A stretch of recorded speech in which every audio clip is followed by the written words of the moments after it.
Attention! Israel and the United States have attacked multiple targets throughout Iran. Today, the Iranian regime has responded with missiles toward Israel and with multiple attacks against U.S. bases in the Gulf.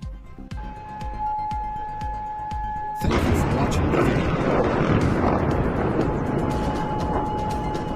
There are still very sensitive reports about who may have been hit in the upper ranks of the Iranian regime. Greetings, I'm Ari, sharing with you all the details of the current situation here throughout the Middle East from Israel. Today, Saturday, February 28, 2026, this is the first urgent update. After the start of the joint attack against Iran, we can say that the Allies' war against Iran began at around 8 a.m. local time. Here in Israel, the Israel Defense Forces and the United States military launched a broad and coordinated operation against the Iranian regime and all their interests or their proxies in the region. In Israel, this operation has been called Shagat, which can literally be translated as the roar of the lion. According to the official statement from the IDF, the operation was presented as a joint, broad, and powerful offensive operation, with the stated goal of striking deeply at the regime that Israel defines as the regime of terror, and to remove threats that Israel considers existential, not only for Israel, but also for regional stability. The first wave, according to the same statement from the IDF, included attacks against dozens of military targets. Within a much broader campaign, coordinated and shared between both militaries, the second wave would come next. In total and together, hundreds of targets were hit. In simple terms, we're not talking about a one-off attack, that's it. We're talking about a full-scale campaign. What has been reported so far is that the Israeli forces began the attack with their latest generation fighter jets, focusing on eliminating the Iranian anti-aircraft batteries deployed throughout Iran. Once the corridor was opened, the next group of Israeli fighter jets began to eliminate the ballistic missile targets that were already deployed at strategic points. While the U.S. Air Force was targeting objectives related to nuclear centers, the initial attack against Iran was carried out simultaneously at several locations in Tehran, where high-ranking political and security officials from the top of the Israeli Defense Forces had gathered. They prepared for this with an operational plan developed over months, focused on intelligence work by Mossad and Israeli military intelligence. To identify an operational opportunity when regime officials gathered, the top leadership, thanks to this operational opportunity, decided to attack. This morning, Saturday, Shagat here in Israel, despite all the Iranian preparation, the blow has been forceful, at least according to what we have reported so far. The IDF says that Iran never abandoned its declared intention to destroy Israel. And they state that in recent months, even after previous strikes, the regime has continued to harden, shield, and conceal components of its nuclear programs, while at the same time seeking to rebuild and reactivate it. The U.S. Air Force has announced that the President The U.S. Air Force has announced that the President The U.S. Air Force has announced that the President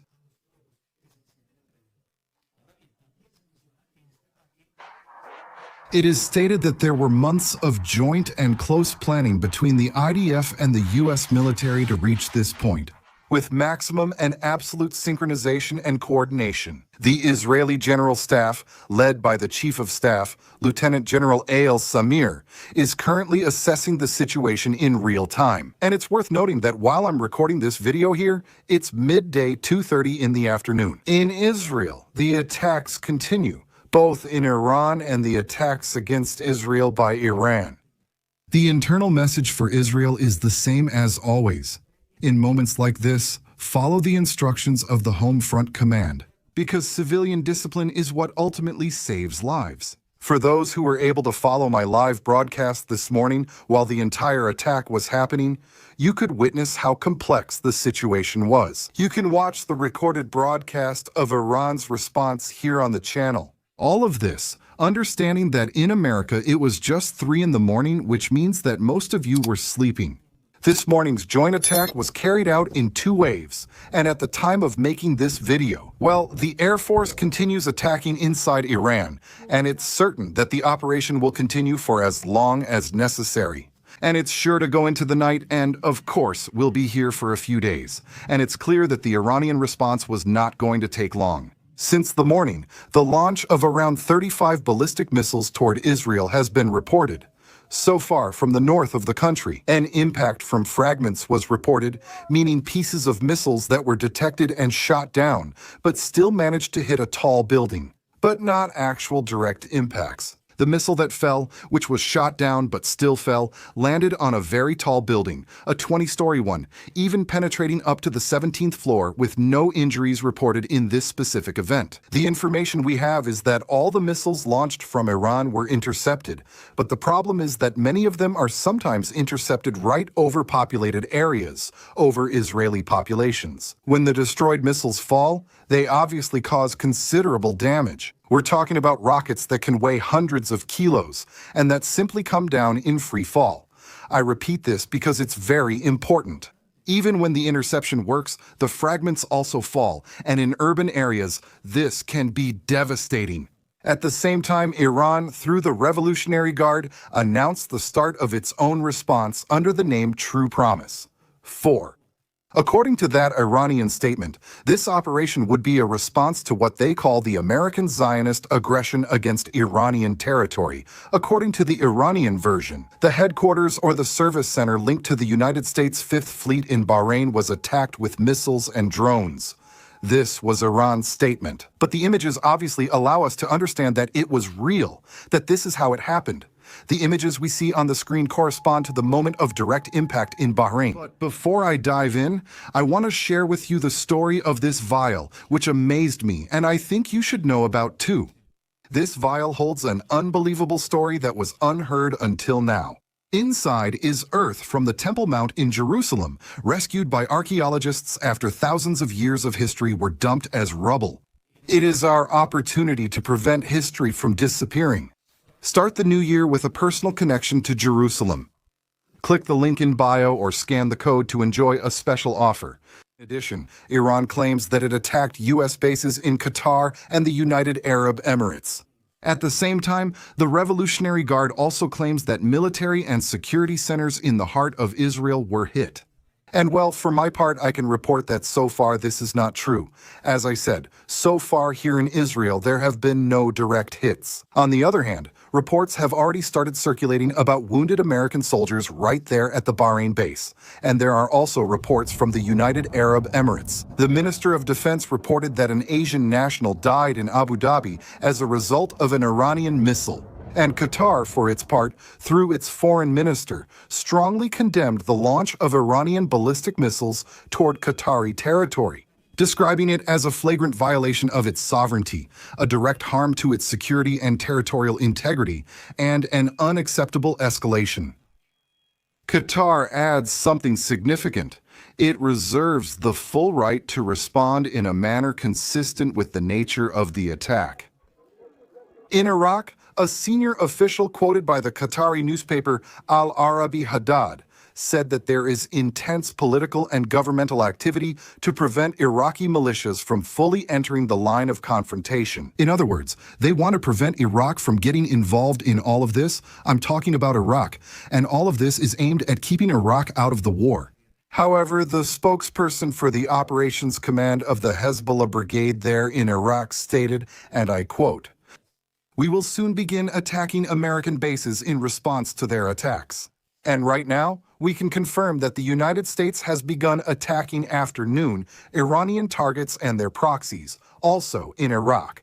And as if that wasn't enough, there's another actor that's always involved from Yemen. The Houthis, backed by Iran, have already said they will resume attacks against navigation in the Red Sea corridor. And this is crucial for trade, for oil, obviously for all maritime traffic, and for the global economy in general. The Red Sea is one of the world's major highways, where about 25% of all oil passes through. All right, now let's go back to Iran, because that's where the most sensitive and most relevant reports are coming from. Israeli sources, quoted by local media, claim that the Iranian president was attacked, And listen closely, the supreme leader. Among the targets within the regime's leadership are also former President Mahmoud Ahmadinejad and the Chief of Staff, Amir Atami, the son of Ayatollah Mojtaba Khamenei, the head of the judiciary, Golan Hossein Musini, and high-ranking commanders of the Revolutionary Guard,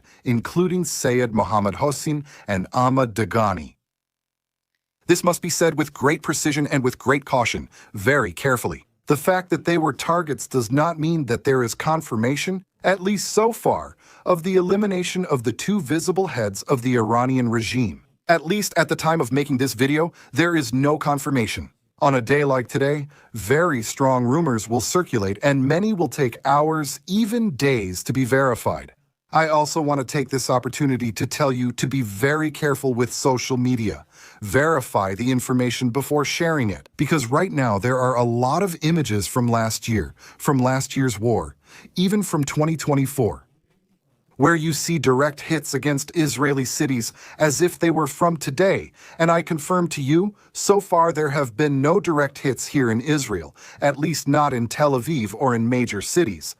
That said, Israel for now had confirmed, according to reports, that the commander of the Islamic Revolutionary Guard Corps, General Mohammad Pakpour, had been eliminated. Pakpour had been appointed to that position after the elimination of the previous commander, Hussein Salami, who was very famous in a previous operation known as Concalif. There are also preliminary reports circulating that the Iranian Minister of Defense, Aziz Nasiradeh, may have also been eliminated in this same operation. He was appointed in 2024. He had previously served as the Deputy Chief of Staff of the Iranian Armed Forces, and in the previous decade was commander of the Iranian Air Force. It is mentioned that his appointment was a direct decision by the country's top leadership.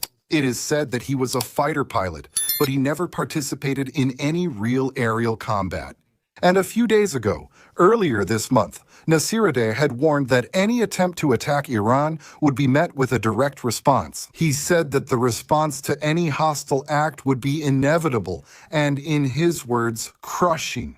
Another name that appears in the reports as a possibly eliminated is Ali Shamkhani, described as a historic figure very close to the top of the regime and linked to strategic coordination, even with responsibilities over the nuclear program. And there's another target. According to reports, the Iranian Chief of Staff Amir Atami was also reportedly eliminated. Earlier this week, Amir Atami had threatened by saying that millions of soldiers in Iran were willing to sacrifice their lives in a war against the United States and Israel. And there are also voices being heard from Iran calling for the offensive to continue targeting the highest levels of the Iranian regime's leadership. This is escalation language, and when people start talking like this, the risk of an open war becomes much greater, much more real. It was also reported that Israel may have attacked the personal residence of Ali Khamenei, the supreme leader of the Iranian regime, in Tehran. On screen, you are seeing a satellite image of the regime leader's compound after it was bombed this morning by Israel. Obviously, the supreme leader of Iran hasn't lived there for a long time. According to reports, Khamenei was moved to a security bunker. We have to wait for official confirmations to see what the fate of the supreme leader was in this specific attack today. On the military front, it is also reported that a ballistic missile site in Tabriz was destroyed. Other confirmed targets so far in Iran are the following: the government palace, the intelligence headquarters, Tehran airport, and the building of the Iranian Broadcasting Authority. So far, it is estimated that there are around 100 targets among the initial attacks. Now, in the midst of all this, there is a message that Israel broadcast directly in Persian, addressed to the Iranian population. The IDF issued an urgent warning to all people who are inside or near industrial and military factories and general military infrastructure throughout Iran. The message basically says, you are near dangerous weapons and facilities. For your safety, evacuate immediately and stay away until further notice. Being in those places puts citizens' lives at risk. That alone indicates that Israel is not talking about an isolated point.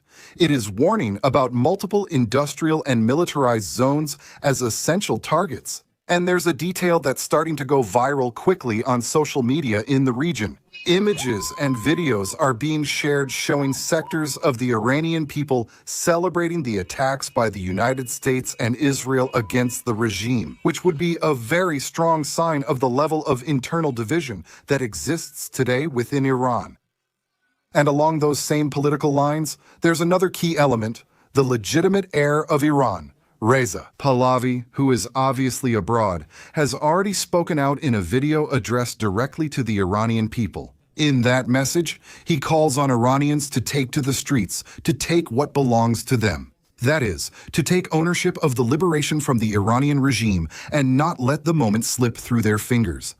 Pahlavi also spoke to the military with a very specific message, reminding them that they swore to defend the country of Iran, not the regime. He also sent a thank you to Donald Trump, but with a specific request that the necessary precautions are taken so that civilians are not harmed in this offensive and in the destruction of the regime. And while the blows and statements pile up, images and visual evidence are also starting to arrive. Documentation is mentioned from Abu Dhabi after Iranian attacks against the base, which is identified there as Al-Madra. This kind of information usually appears with names that get refined as time goes by, but the important thing is the pattern. The Iranian response has already crossed borders and is reaching the territory of key United States allies. This suggests that this is starting to very quickly, from the very first day, turn into a regional war. At this hour, according to the situation assessment by the IDF, there is talk of reinforcements and fighters on all fronts. Today, a call was made for 70,000 Israeli reservists.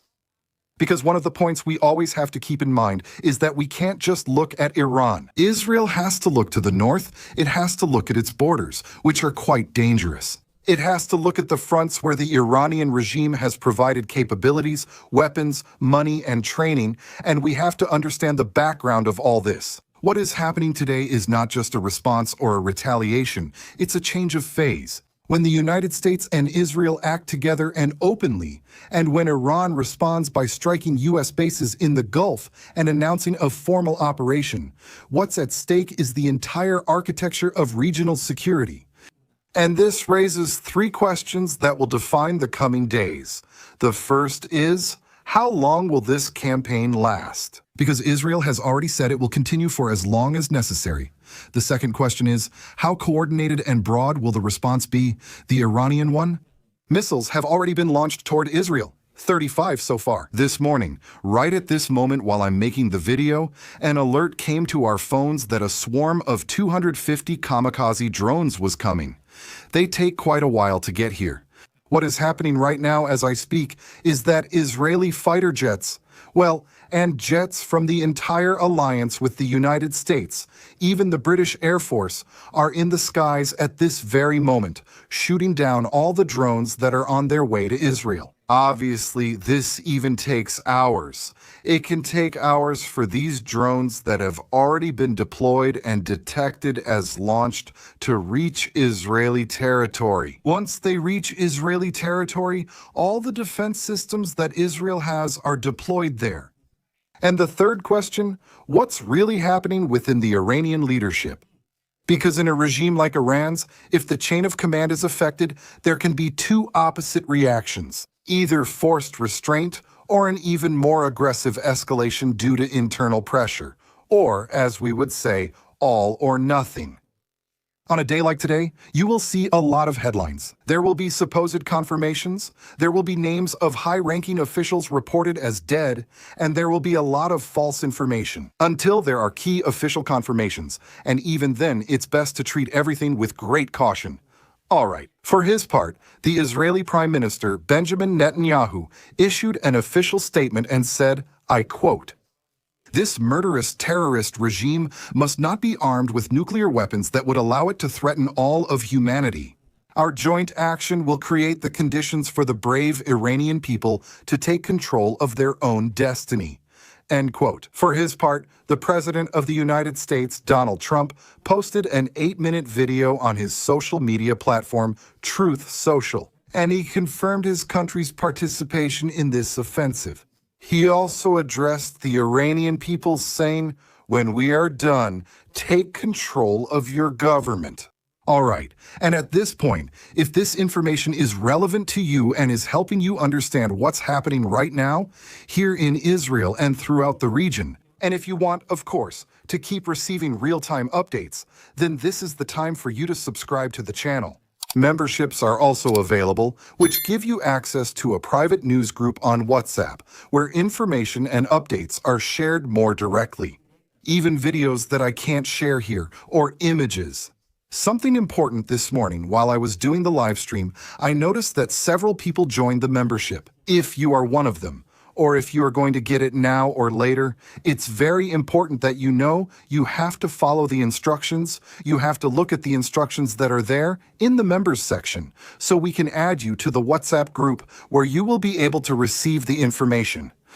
But if you don't follow the instructions, we won't be able to add you to the group. So if you got the membership and you're not in the group, it's because you haven't followed the instructions. Go to the channel where it says members. There are about 3 videos there giving the exact instructions on what you need to do.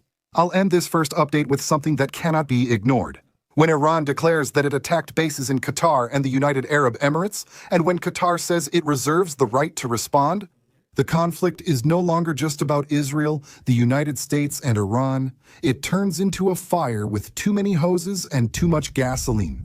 So, for now, this is what is known. Israel and the United States carried out a joint, planned, and coordinated attack against hundreds of military targets in Iran. Iran responded with missiles toward Israel, about 35 reports since the morning, and with announced attacks against U.S. positions throughout the Gulf. Damage has been reported in northern Israel from fragments, and there is 1 fatality in Abu Dhabi due to an Iranian missile. Preliminary reports suggest the possible elimination of shadowy figures.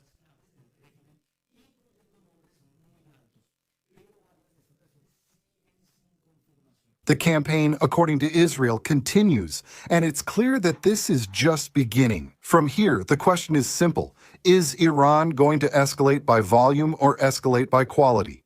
That is, more missiles, more fronts, or more precise, riskier strikes with greater firepower?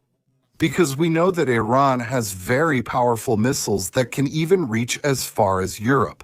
All right, I'll keep you updated here as soon as there's more confirmed and clear information. Stay tuned to the channel, subscribe, and turn on the notification bell, because I'll also be doing live streams. I'll be live providing you with information depending on how the situation unfolds. So don't leave without giving a like, share this video, and stay tuned for updates. See you. Thank you.